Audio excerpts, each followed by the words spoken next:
यदि 6 मिनट भी तुमने मेरा दत्त चित्त होकर के एकाग्र मन होकर के भजन कर लिया तो 24 घंटे में 60 घड़ियां होती हैं, मैं 60 घड़ी तेरी रक्षा करूंगा। तुलसी संगत साधकी मिटे कोटि अपराध, ऐसा गोस्वामी जी ने निर्णय दिया। तो देखो अब आप लोगों ने सुना, तो अब आप लोग सोचे कि जब व्यास पीठ से महाराज जी ने ही कह दिया कि 6 मिनट बहुत है, तो फिर भाई 3 से 7 बजे तक कौन बैठेगा? बोलिए राधे राधे राधे। बैठना पड़ेगा, वो एक चिंतन है, एकाग्रता है, मन में संयम बरतने का सरल साधन है। लेकिन अज्ञानता का पर्दा हटाने के लिए तो श्रीमद् भागवत की कथा सुननी अनिवार्य है। इसलिए हम सब लोग एक बार मन से वंदन करें श्रीमद् भागवत जी को और उसके बाद श्रीमद् भागवत में प्रवेश करें। बोलिए श्रीमद् भागवत महापुराण की।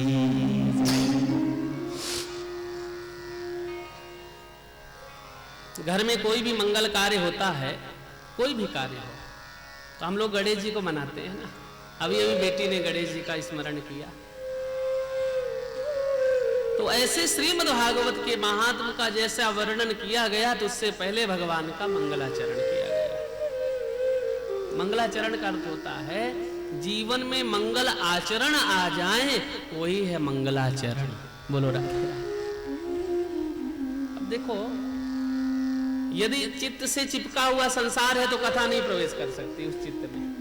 और थोड़ी देर के लिए यदि हम 3 घंटे भी उस चित्त से संसार को थोड़ा निकाल दें, तो उस चित्त में कर्षयति इति कृष्ण, दौड़ता हुआ कृष्ण चिपक जाएगा, तब आनंद की अनुभूति होगी। जैसे एक बूढ़ी मैया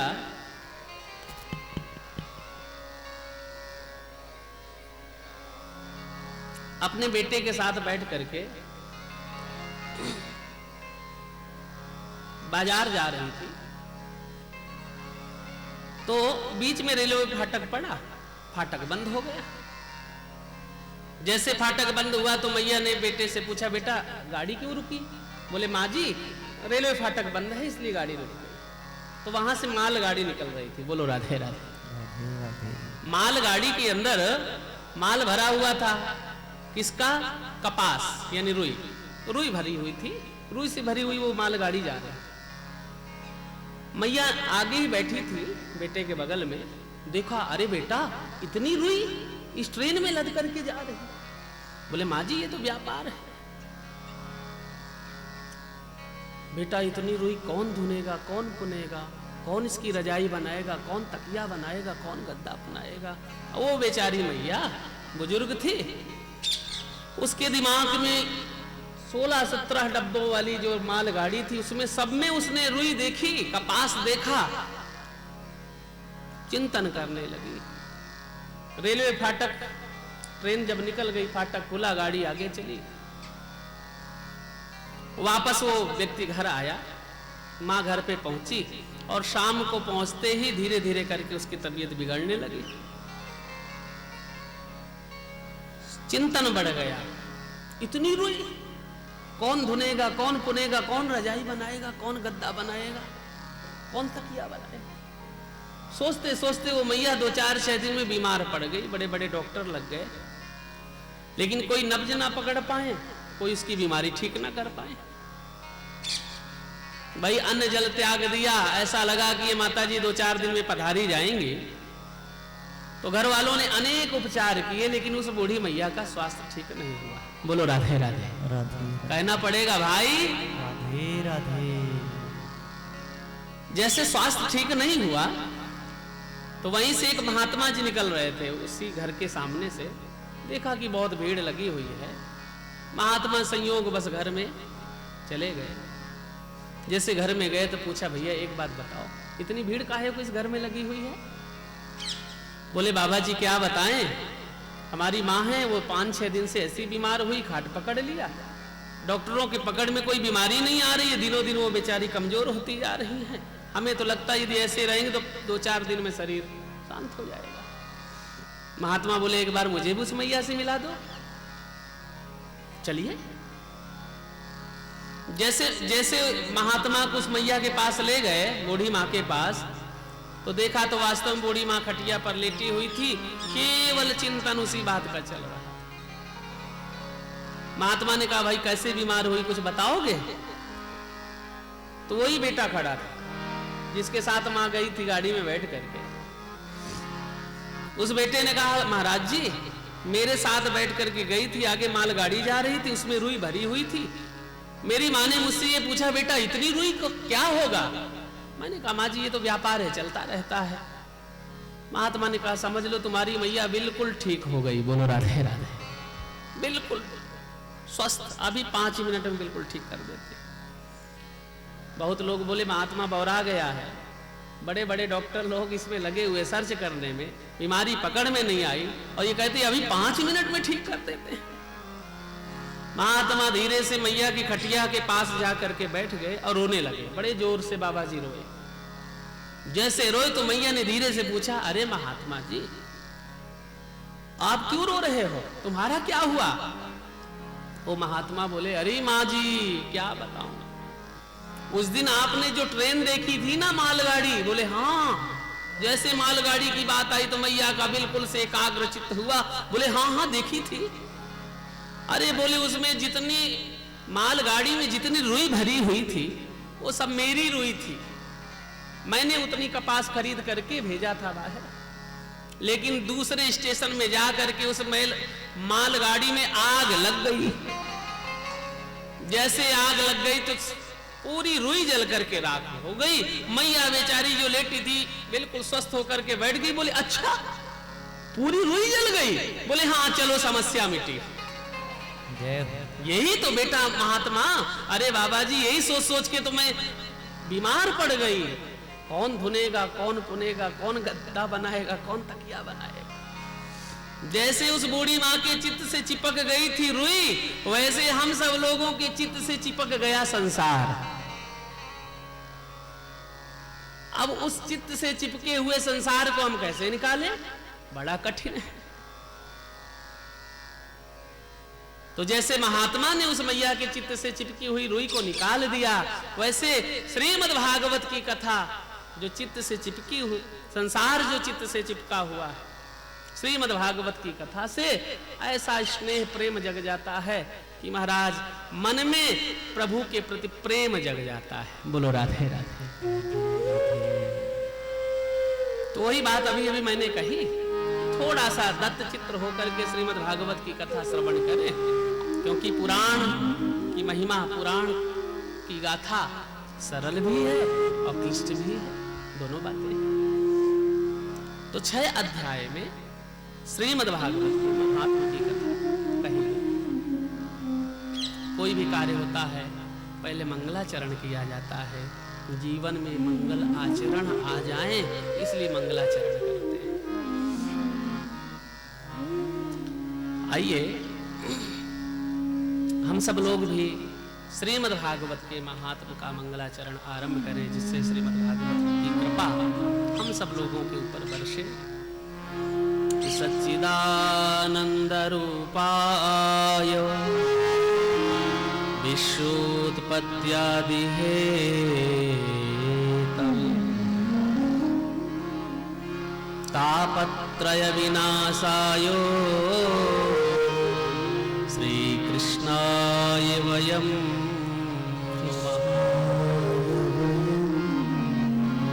पहले श्लोक में भगवान सच्चिदानंद को प्रणाम किया गया।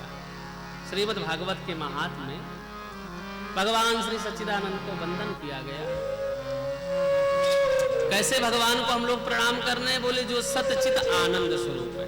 बोलो राधे राधे। जो सत्य भी है, चिद मने प्रकाश, प्रकाश स्वरूप भी है, और जो आनंद स्वरूप भी है। राम जी को सच्चिदानंद कहा गया। 3 ही देवता ऐसे जिनको सच्चिदानंद कह करके संबोधन किया गया। भगवान शिव, भगवान राम और भगवान कृष्ण या नारायण। नारायण की शाखा से राम, राम की शाखा से कृष्ण, इसलिए नारायण को सच्चिदानंद कहा गया। जब भगवान शिव कुंभज ऋषि की कुटिया से सती महारानी के साथ कथा सुन करके वापस आ रहे थे, तो वहां पर राम जी ऐसी लीला कर रहे हैं कि जानकी जी का हरण हुआ और राम लखन दोनों मां जानकी की खोज में विह्वल होते हुए जा रहे थे। तो भगवान शिव ने राम जी को सच्चिदानंद कह करके संबोधन किया कि जय सच्चिदानंद जग पावन, अस कहीं चले मनोजो नशा। जय सच्चिदानंद, ऐसा भगवान शिव ने राम जी को प्रणाम किया। जय सच्चिदानंद जग पावन, अस कहीं चले मनोज नशावन। इतना कहते हुए भगवान शिव आगे निकल गए। ऐसे ही जैसे राम जी को सच्चिदानंद कहा गया, वैसे ही श्रीमद् भागवत के महात्म भगवान कृष्ण को सच्चिदानंद कह करके संबोधन किया गया कि सच्चिदानंद रूपाय विश्वोत्पत्त्यादि हेतवे तापत्रय विनाशाय श्री कृष्णाय वयम्।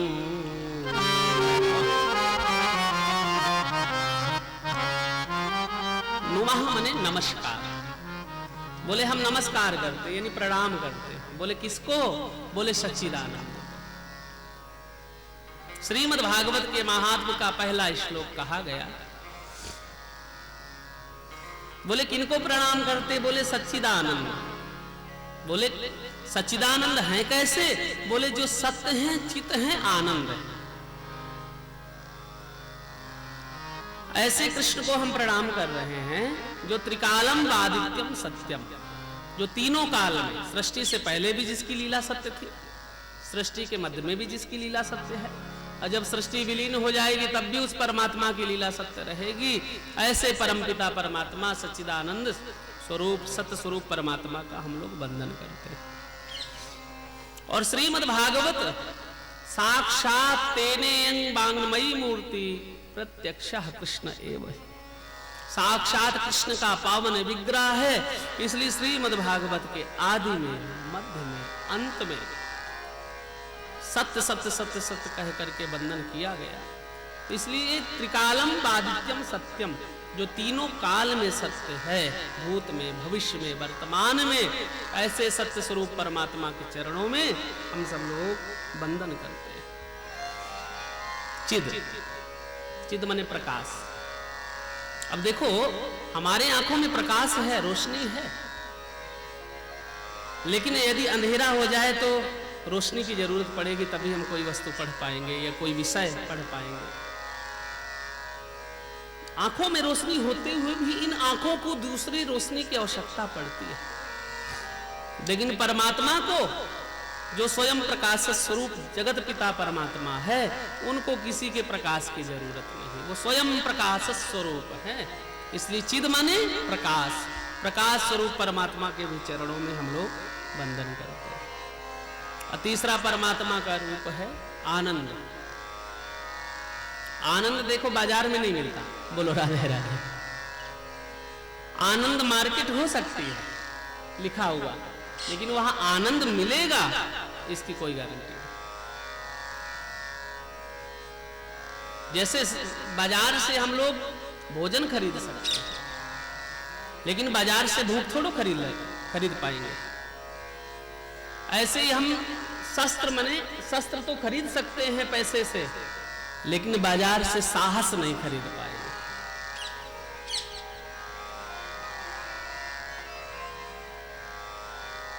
वैसे हम जीवन में संसार के जितने वैभव हैं,